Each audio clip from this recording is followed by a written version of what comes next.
Muy buenos días, amada Iglesia Hispana Antioquía. Bienvenidos al devocional de hoy.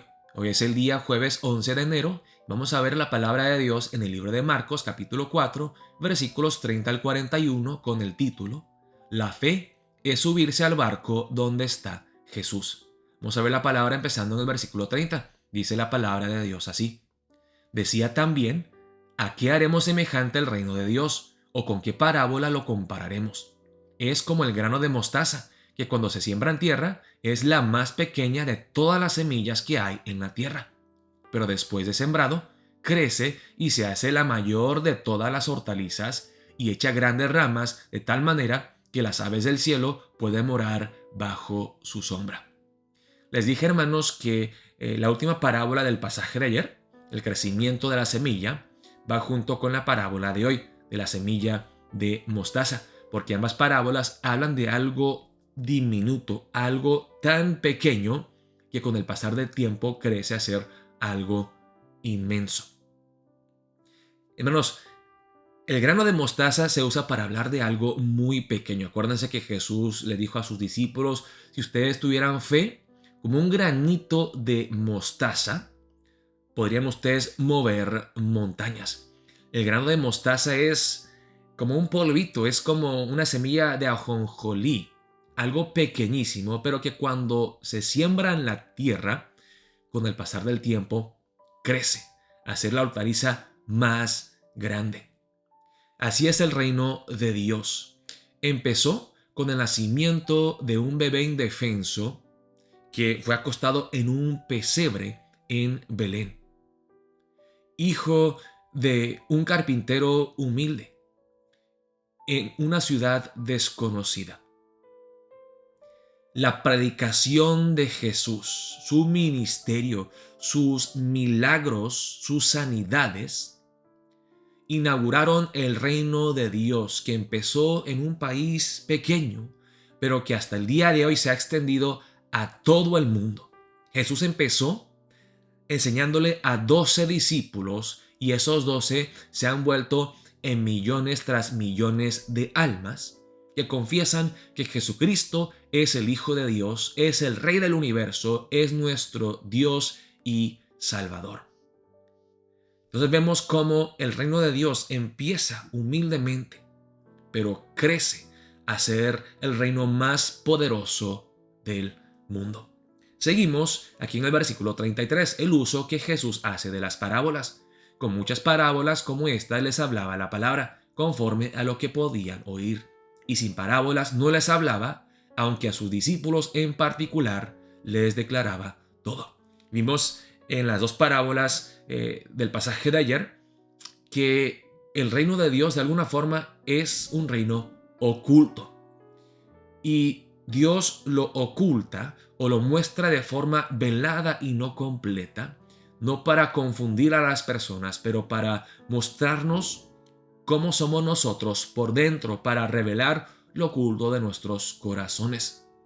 Jesús tuvo gracia y misericordia de sus discípulos y luego les explicó en más detalle, pero aún así los discípulos a veces no entendían las palabras de Jesús. ¿Por qué? Porque las cosas de Dios son cosas espirituales que se disciernen espiritualmente.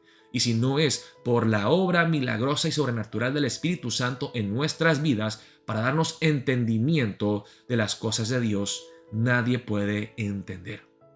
Y nosotros creemos que Jesucristo es el Hijo de Dios, que Él es nuestro Mesías, nuestro Salvador, es porque Dios en su gracia soberana y abundante nos ha tocado, nos ha transformado, nos ha regenerado para creer en Él. Seguimos a la última parte del pasaje de hoy, donde vemos a Jesús calmando la tempestad, cuando Jesús calma la tormenta. Vamos a leer los versículos 35 al 41. Aquel día, cuando llegó la noche, les dijo, pasemos al otro lado. Y despidiendo a la multitud, le tomaron como estaba en la barca, y había también con él otras barcas. Pero se levantó una gran tempestad de viento y echaba las olas en la barca, de tal manera que ya se anegaba. Y él estaba en la popa, durmiendo sobre un cabezal. Y le despertaron y le dijeron, Maestro, ¿no tienes cuidado que perecemos? Y levantándose, reprendió al viento y dijo al mar: «Calla, enmudece». Y cesó el viento y se hizo grande bonanza. Y les dijo: «¿Por qué estáis así amedrentados? ¿Cómo no tenéis fe?». Entonces temieron con gran temor y se decían el uno al otro: «¿Quién es este que aun el viento y el mar le obedecen?». Hermanos, uno de los temas principales del libro de Marcos es la autoridad absoluta de Jesús. Vimos en los pasajes anteriores cómo Jesús le manda a un demonio salir. Jesús tiene autoridad sobre todo. Si hasta los demonios le obedecen a Jesús, el viento y el mar le obedecen a Jesús, y Él tiene esa autoridad absoluta, hermanos, cuán terrible, cuán ofensivo es que nosotros seamos desobedientes a Jesús, nuestro Rey y nuestro Salvador. Tenemos que someternos a Jesús en fe y en obediencia. Y quería llegar a este punto, hermanos. Dije en el título que la fe es subirse al barco donde está Jesús. Creo que muchos de nosotros malentendemos, malinterpretamos lo que es la vida cristiana. Creemos que nosotros seguimos estando en el centro de nuestro universo y que podemos utilizar a Jesús, podemos usar a Jesús, podemos manipularlo para que Jesús se someta a nuestra voluntad. Vemos a Jesús como algo extra a nuestras vidas y le pedimos a Jesús que haga nuestra voluntad.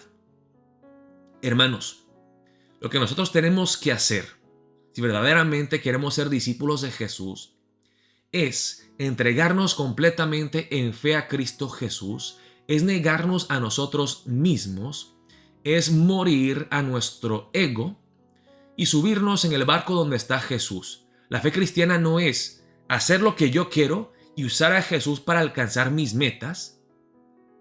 La fe cristiana es negarme a mí mismo, es renunciar mi derecho a mi vida, a mis deseos, a mis sueños, a mis planes egocéntricos y subirme al barco de Jesús y decirle: Jesús, este es tu barco, este es tu mundo, tú hagas lo que tú quieras conmigo y ayúdame a obedecerte y a confiar en ti. Tú, Jesús, necesitas tomar el control de mi vida. Que tú tomes el timón de este barco y que tú me guíes en tu buena y perfecta voluntad.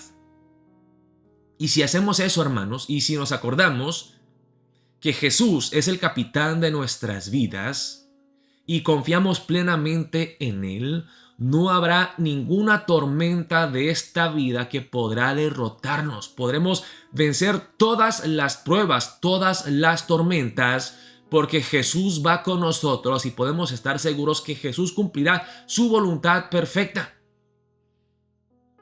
Hermanos, vamos a empezar el día de hoy orando de esta manera. Oh Señor Jesucristo, perdóname que soy como los discípulos, que a veces me olvido que tú tienes el control de mi vida, que tú eres el Rey soberano, el Rey del universo con autoridad sobre toda la creación. Perdóname que yo dudo de ti, que a veces como los discípulos digo: ¿no tienes cuidado, Jesús, que perecemos? Tú estás conmigo, tú sabes cuáles son mis pruebas y mis problemas. Ayúdame a confiar plenamente en ti, sabiendo que tú cuidas de nosotros y que tú harás tu buena y perfecta voluntad, aún a pesar de las pruebas, atravesando el desierto, atravesando esta tormenta. Ayúdame a confiar plenamente en ti, que tú puedes calmar cualquier tormenta cuando tú quieres, si tú quieres que se haga tu voluntad y no la mía, y que yo viva mi vida en el barco tuyo, sometiéndome a ti en fe, sujetándome en obediencia, que se haga tu buena y perfecta voluntad en mi vida.